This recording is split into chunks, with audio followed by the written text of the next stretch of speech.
প্রিয় দর্শক, এই মুহূর্তে আমরা আপনাদের সম্মুখে একটি গুরুত্বপূর্ণ আলোচনা নিয়ে আসছি। সেটা হচ্ছে এই মাসে অর্থাৎ আরবি মুহররম মাসের আশুরা সম্পর্কে। তো আমরা জানবো যে এই আশুরা সম্পর্কে ইসলামিক পরিভাষায় এটার গুরুত্ব এবং ফজিলত। এরপরে এই আশুরা মাসে যে অর্থাৎ এই মুহররম মাসে যে রোজা রাখার যে একটি ফজিলত রয়েছে, এগুলো আমরা সবকিছু বিস্তারিত জানবো। তো এই মুহূর্তে আমার সামনে উপস্থিত আছেন মৌলানা মুফতি আতাউল্লাহ বিন বাশার সাহেব, যিনি এই আইয়ুব খান টিভির ভিতরে এর আগেও অনেক মাসআলার উত্তর তিনি দিয়েছেন। তো চলুন তাহলে শুরু করি যে আজকের এই আশুরা সম্পর্কের আলোচনা। আসসালামু আলাইকুম ওয়া রাহমাতুল্লাহি ওয়া বারাকাতুহু। কাছেও দূরে দেশ ও বিদেশে প্রবাসে যারা যেখান থেকে আজকের এই আলোচনায় যুক্ত হয়েছেন সবাইকে জানাই 1448 হিজরি সনের আজকের প্রথম দিনের শুভ মুহূর্তের সুস্বাগতম। সবাই ভালো থাকবেন, সুস্থ থাকবেন। সাথে আছেন আইয়ুব খান টিভির সম্মানিত পরিচালক মুফতি আইয়ুব বিন মুসা ভাই। তিনি একটা গুরুত্বপূর্ণ বিষয় নিয়ে প্রশ্ন করেছেন। যদিও আমার প্রস্তুতি ছিল না আজকে, শত ব্যস্ততার ভিতরেও সময়ের উপযুক্ত একটি প্রশ্ন তিনি আমার কাছে রাখছেন। তো আমি যথাবিধ চেষ্টা করব সংক্ষিপ্ত আকারে গুছিয়ে কিছু বলার, যার দ্বারা পাঠক শ্রোতা এবং আমার মুহিব্বিন যারা আছেন দেশে বিদেশে সবার জন্য যেন উপকারী হয়, ফায়দাদায়ক হয়। ইয়াউমে আশুরা এটা ইসলামে গুরুত্বপূর্ণ একটা ইবাদতের দিন। তার আগে আমরা একটু জেনে নেই যে এই যে হিজরি মাস, হিজরি বৎসর শুরু হলো আজকে থেকে 1448 হিজরি শুরু হয়েছে। মুহররমের প্রথম দিন, আরবি বৎসরের প্রথম দিন। আজকের এই দিনটা যদি বাংলা গণনায় হতো, বৈশাখের প্রথম দিন, এসো হে বৈশাখ স্লোগান দিয়ে সারা বাংলাদেশ মানুষেরা মাতোয়ারা করে ফেলতো। এই দিনটাকে কত উদযাপন মানুষ করে, কত গভীরভাবে শ্রদ্ধা জানায়, স্মরণ রাখে। ইংরেজি প্রথম তারিখ হ্যাপি নিউ ইয়ার নামে সারা বিশ্ব সয়লাভ হয়ে যায়। সমস্ত মানুষ এই দিনটাকে স্মরণ রাখে, বিভিন্ন উৎসবের মাধ্যমে উদযাপন করে, যেটা ইসলাম বিরোধী বা ইসলামে এটার কোনো স্থান নেই। কিন্তু আমাদের এই জীবনে, মুসলিম জীবনে যত ধরনের ইবাদত আছে, সেই ইবাদতগুলো আমরা হিজরি সনের সাথে জড়িত, চন্দ্র মাসের সাথে জড়িত, যেগুলো আমরা চন্দ্র মাসের হিসাবে পালন করে থাকি।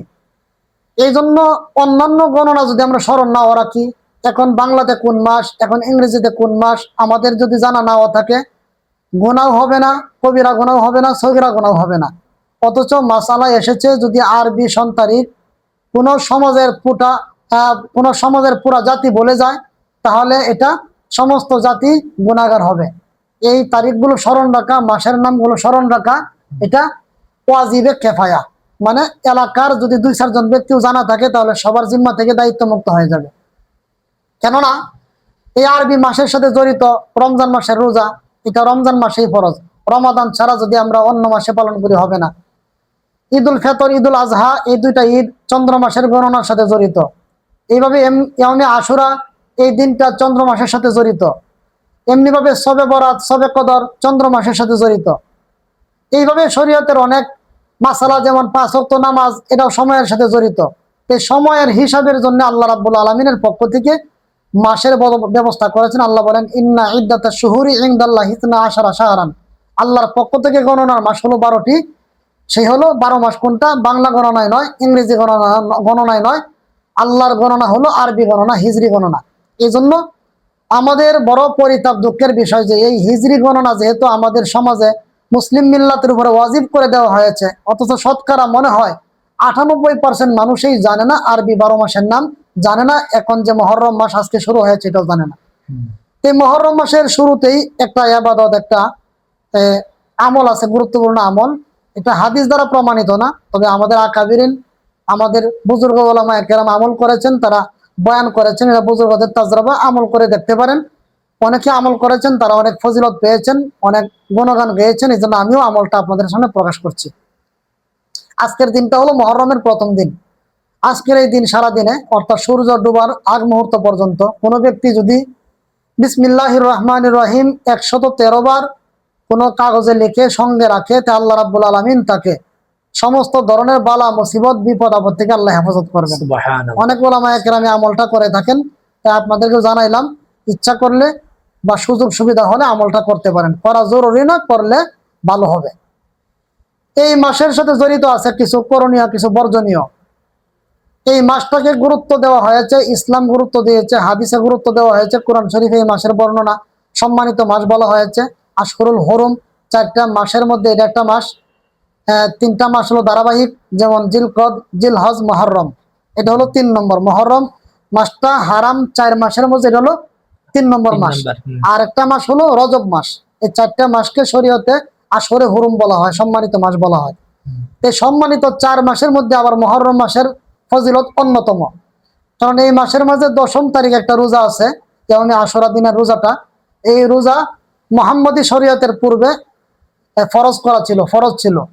তা আমাদের শরীয়তে যেহেতু রমজান মাসের, পুরা রমজান মাসের রোজাকে আল্লাহ ফরজ করেছেন, তারপর থেকে এই আশুরা রোজাটা ফরজ না হলেও নফল আবাদতের মাঝে গুরুত্বপূর্ণ একটা আবাদত।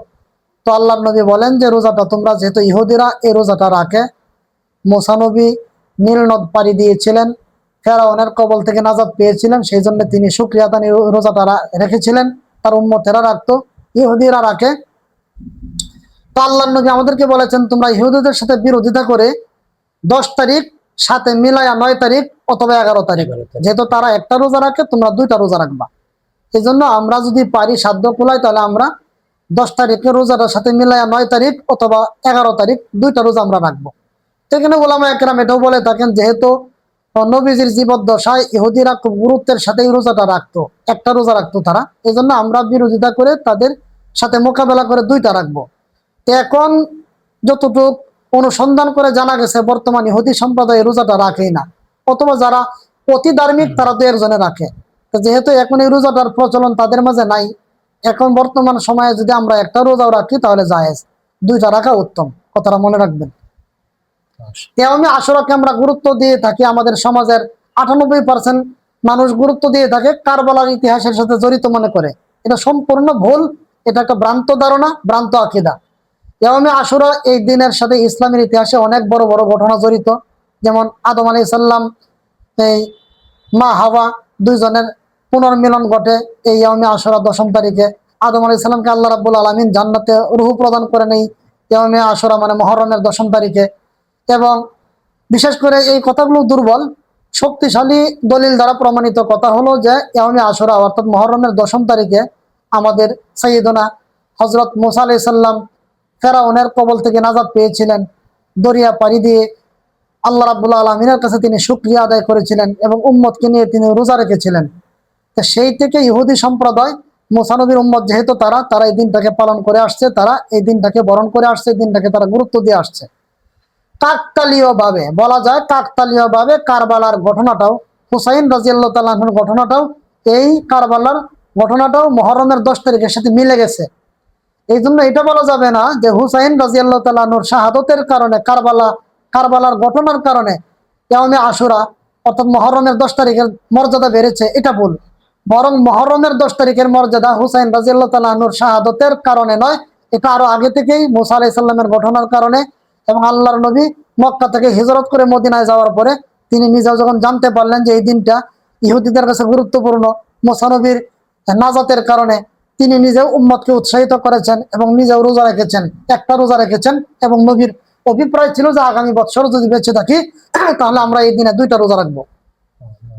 এই জন্য এই দিনটার দাম মূলত, যেহেতু একজন পয়গম্বর মুসা নবী, এই নবীর ইতিহাসের কারণে। কারণ একজন নবীর দাম আর একজন সাহাবীর দাম কখনো সমান হইতে পারে না। আর একটু যুক্তি দিয়ে আমরা বুঝি, হুসাইন রাদিয়াল্লাহু তাআলা আনহুর শাহাদতের কারণে যদি আপনারা কারবালাকে মূল্যায়ন করেন, দামি মনে করেন, তো হুসাইন রাদিয়াল্লাহু তাআলা আনহুর বাবা হযরত আলী, তিনি তো একদিকে হুসাইনের বাবা, এই জন্য সম্মান আরো বেশি হওয়ার কথা। আর একদিকে তিনি একজন খোলাফায়ে রাশেদার একজন, সেই জন্য আরো তিনি দামি। 3 নম্বর হলো তিনি নবীজির জামাতা। বিভিন্ন কারণে হুসাইন রাদিয়াল্লাহু তাআলা আনহুর থেকে হযরত আলীর দাম আরো বেশি। এটা নিশ্চয়ই আপনারা বিবেক বুদ্ধি দ্বারা মানেন। তো হযরত আলী যেই দিন শাহাদত বরণ করছে, সেই দিনটাকে কেন দামি মনে করেন না? হযরত ওমর রাদিয়াল্লাহু তাআলা আনহু তিনিও শাহাদত বরণ করছেন, তার শাহাদতের দিনটাকে দামি মনে করেন না? আল্লাহ রাসূলের কলিজার টুকরা কন্যা হযরতে রুকাইয়া শাহাদত বরণ করছেন, ওনার দিনটাকে কেন দামি মনে করেন না? এমনি ভাবে অসংখ্য সাহাবায়ে কেরাম শাহাদত বরণ করছেন। হযরতে হামজালা শাহাদত বরণ করছেন, হযরতে আমির হামজা শাহাদত বরণ করছেন। যারা জলিলুল কদর সাহাবী, যারা হযরত হুসাইন রাদিয়াল্লাহু তাআলা আনহুর থেকে আরো অত্যন্ত অনেক বেশি সম্মানী, এটা সবাই জানেন, সবাই মানেন। তা তাদের শাহাদতের দিনগুলোকে দামি মনে না কইরা শুধু হুসাইন রাদিয়াল্লাহু তাআলা আনহুর শাহাদতের দিনটাকে দামি মনে করা, এটা মূর্খতা, বোকামি ছাড়া আর কিছুই না। এই ব্যাপারে অনেক লম্বা ইতিহাস আছে, হক্কানি ওলামায়ে কেরামের বক্তব্য আছে, সঠিকটা জানবেন এবং মানবেন। বিশেষ করে এই মহরমের 10 তারিখকে রং ঢং সরাইয়া, কারবালার ইতিহাসকে লাগাইয়া সমাজের মানুষকে ভুল ভ্রান্ত ধারণা, আকীদা, বিশ্বাসে লিপ্ত করেছে একদল সম্প্রদায়, তারা হলো শিয়া। শিয়া সম্প্রদায়রা তারা তারা মুহাম্মদ সাল্লাল্লাহু আলাইহি ওয়াসাল্লামকে নবী মানে না, তারা হযরত আলীকে নবী মানে এবং ইমাম হাসান, ইমাম হুসাইন তাদেরকে তারা ইমাম মনে করে, জমানার পরিত্রাণকারী মনে করে, ইমাম মাহাদির মতো সম্মানী মনে করে। এই জন্য তারা এই দিনটাকে গুরুত্ব দিয়া সমাজের ভিতরে একটা বিশৃঙ্খলা সৃষ্টি করেছে, যার দ্বারা মুসলিম মিল্লাতের মাঝে এই দিনটাকে নিয়ে ব্যাপকভাবে ভ্রান্ত সমালোচনা, ভ্রান্ত ধারণা সমাজে বিস্তার লাভ করেছে। এই জন্য আমরা সঠিকটা জানবো, সঠিকটা মানবো। এই বিষয়ে যদি সুযোগ পাই সামনের কোনো আলোচনায় দীর্ঘ লম্বা আলোচনা পেশ করব।